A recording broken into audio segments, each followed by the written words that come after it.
Dungarpur circuit house में आम आदमी पार्टी प्रेस की प्रदेश प्रभारी कीर्ति पाठक ने प्रेस कॉन्फ्रेंस की। इस दौरान पाठक ने कांग्रेस और बीजेपी पर तीखा हमला बोला। पाठक ने कहा, कांग्रेस और बीजेपी ने भला किया ही क्या है। आज आदिवासी कच्चे मकानों में नहीं रहते हैं, जहां 75% आबादी एसटी है, फिर भी उन्हें जनगणना के अनुसार आरक्षण नहीं मिला। राजस्थान में हमारी सरकार बनी तो दिल्ली पैटर्न राजस्थान में भी लागू करेंगे।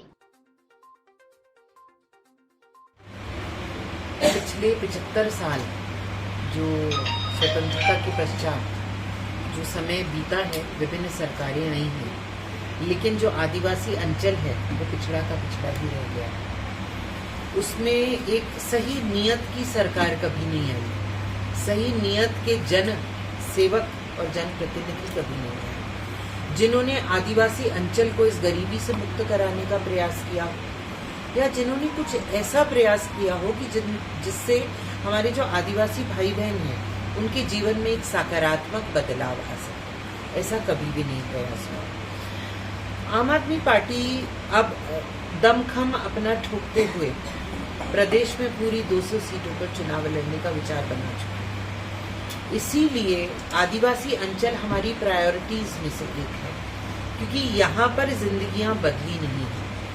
यहाँ पर कुछ समाज के ठेकेदार जरूर खड़े हुए हैं, लेकिन उन्होंने गरीबी से बाहर अपने साथियों को निकालने का।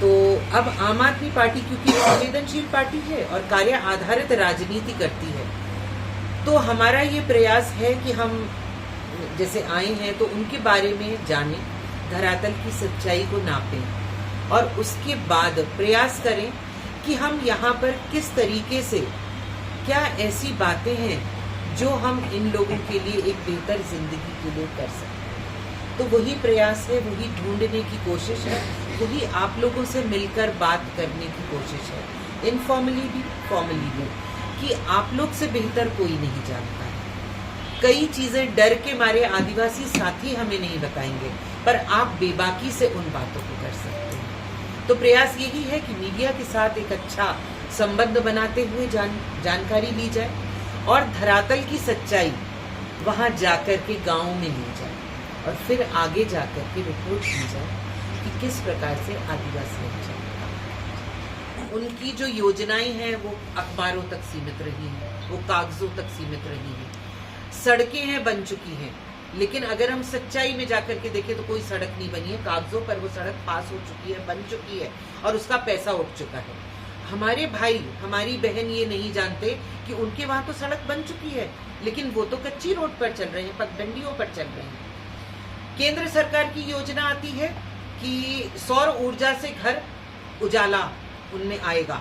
आप खुद जानते हैं ये चीज कि सौर ऊर्जा के पैनल्स उन लोगों के घरों तक पहुंचे, एक तरफ पड़े हुए लगे नहीं हैं।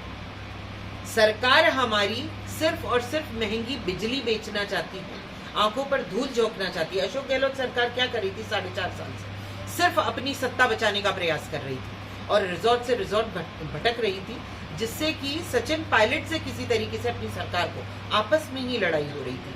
आदिवासी अंचल की तरफ ध्यान किसने दिया? जो मौतें हुई कोविड से, उस पर किसने ध्यान दिया? जब हम 3 महीने तक अपने घरों में बैठे हुए थे, जब कोई भी हमारे पास कमाई का साधन नहीं था, जब भूखे मर रहे थे लोग, जो सरकार भाग रही थी अपनी सत्ता बचाने के लिए, उन लोगों ने क्या 3 महीने के बिजली के बिल भी माफ किए आम जनता के? कितनी बार आम आदमी पार्टी ने प्रयास किए, लेकिन टस से मस नहीं हुए। और क्योंकि हम लोग आ रहे हैं अब दम ठोकने के लिए, तो अशोक गहलोत जी 100 यूनिट बिजली फ्री की घोषणा करते हैं। 100 यूनिट बिजली, किसके घर में 100 यूनिट बिजली से काम चलेगा? और उस पर उसके बाद में टैक्स लगा देते हैं। आप ये चीज सोचिए, क्या आंखों पर पर्दा डालने का प्रयास है? क्या 4.5 साल महंगाई नहीं थी? 4.5 साल में महंगाई के लिए क्या किया अशोक गहलोत जी ने? अब जो महंगाई राहत कैंप लगा रहे हैं, क्या लोगों के सामने एक कैरेट डैंगल कर रहे हैं? उनको सिर्फ एक छलावा दे रहे हैं, एक जुमला कर रहे हैं, अगर हम सत्ता में आए तो ये कर देंगे। 4.5 साल तो तुम डिलीवर ही नहीं कर पाए। अगर 4.5 साल कुछ नहीं कर पाए तो क्या हम किस बात पर भरोसा करें?